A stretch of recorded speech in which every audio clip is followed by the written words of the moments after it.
Hi everyone, my name is Barbara. Welcome back to my YouTube channel. Today I'm going to show you how to change the default type of chart in Excel. So by default, Excel will create a column chart for you if you haven't changed these settings. So if I was to create by shortcut Alt F1 and insert a chart, it is a column chart. But depending on the type of data you use on a regular basis, you might want this to be something else. There's a quick and easy way to change the default chart if you quickly create a chart.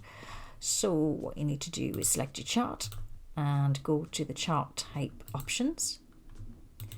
Click, and then all the types of charts that you would be using would be here. So let's change this to a clustered bar chart instead of a column chart.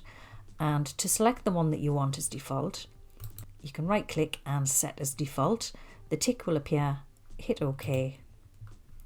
So this is the type of default chart that I want Excel to create. So let's test it. Let's just delete the chart, go back in, select Alt F1, and it has created for me clustered bar chart instead of the column chart.